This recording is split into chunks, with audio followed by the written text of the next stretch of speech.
Bismillahir Rahmanir Rahim. In Tahrim Nadhr في كتب الكلام course, now you are studying probably what I consider the most important, most influential work of Shaykh al-Islam al-Muwaffaq Ibn Qudama al-Maqdisi radiyallahu anhu.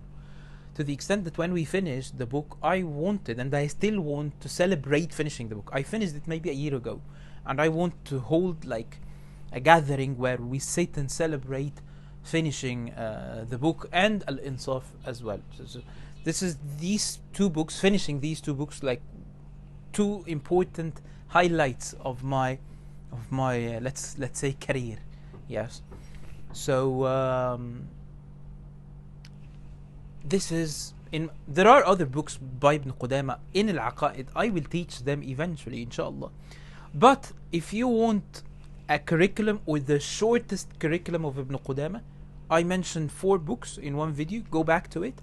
Yes, talked about every book. So the 4 books talked about them in one video, and then talked about each book in a separate video. And now I'm talking about the last one. Remember with me, you went through Lum'at al-I'tiqad now. If you follow my advice, you went through Lum'at al-I'tiqad, had this general overview, then Damm al-Ta'wil, understood in general why Al-Hanabila treat the topic of Allah's attributes like this. Then As-Sirat al-Mustaqim, very specific mas'ala, one issue of al-ilm, which is Allah's kalam, one issue, one of Allah's attributes, which is al-kalam. Yes, and you studied it thoroughly. And now we are responding to a claim made by another Hanbali scholar. You imagine this? In the 5th and the 6th century, or in the 6th century actually, yes? A Hanbali scholar in the 6th century, 300 years after Ahmad bin Hanbal's death. And he said, Al-Hanabila should follow the way of their ancestors. This includes the companions of the Prophet ﷺ, and they should be mutakallimin, scholars of al-kalam or speculative theology, like their colleagues al-Ash'ariyya wal-Maturidi. A claim made by one Hanbali scholar. We are not even sure if he made that claim, but who is this scholar? Why did he say something like this? How did Ibn Qudama respond to him? This is what you study there. But if I just put it like this is why the book is not really important. He's just responding to one of the Hanbali scholars. One of the things that you will read about in the books of biographies, if you read the Tabaqat of Al-Qadi, of the son of Al-Qadi Abi Ya'la, you will read about these things. But no, Ibn Qudama did it systematically, strategically. It's brilliant. And Ibn Qudama is maybe indirectly explaining, actually I wouldn't say indirectly, but maybe you say this, explaining to you the core, the essence of the Hanbali way of thinking, the Hanbali philosophy. This it can be extended to other disciplines within the Hanbali madhab, like al-fiqh, wal-tasawwuf, wal-hadith. I wouldn't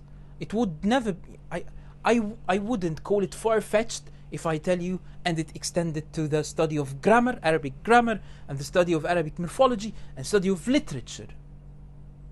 Yeah, the philosophy of the Hanbali madhab explained by Ibn Qudama there is not touching these areas like grammar, morphology, literature, like directly, but they can still be, or it can still be relevant to them if you just allow some appropriations, if you just allow some qiyas, as I always say. Yes. This is the most important work of Shaykh al-Islam al-Muwaffaq, in my opinion, after al-Muqna'. Definitely. طبعا al-Muqna' in a different discipline. So in this discipline, this is his most important work. This finishes the curriculum, or I call it the one fabric, Ibn Qudama's fabric, and you're studying so different areas, but of the same fabric. So this ends these or this one fabric, this one curriculum of Ibn Qudama in Al-Aqaid. If you finish this, now go take Al-Wasiyya. Al-Wasiyya by Shaykh al-Islam al-Muwaffaq, a 5th book, but not on Al-Aqaid. This is now on something else. your journey on this earth, in this life, is there a meaning? What is it? Where are you going now? This is very important. No, I wouldn't say to soften your heart after studying all of this. You remember, you have not studied kalam in the most traditional sense. If you think about it, when you study Ibn Qudama, you have not studied al-kalam, ilm al-kalam, or speculative theology. Yes, I wouldn't say to soften your heart, but I would say to give you an idea what this is, where you are going, or we are going, what we are. And I think when it comes from the same person whom you have been studying for 4 books, and this is the 5th now, I think it's perfect. Remember, again, you can study this anywhere if you believe that, if you judge the teacher, if you judge the teaching against the protocols that you read in the books, and you are convinced that you can find this elsewhere, there is no harm in even taking a course from us, a course from another place, or all courses from another place, or all courses from us. It's fine. Then I would never say what I think about others, because I'm not following others, and I do not know whether other people like us, I do not know whether they exist or not. I am sure that we exist. I'm sure what we offered, and I think it's quite good, inshallah.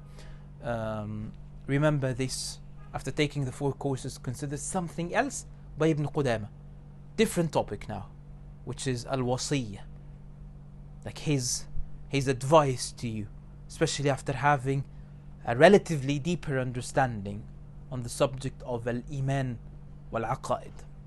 Wallahu ta'ala a'la wa a'lam.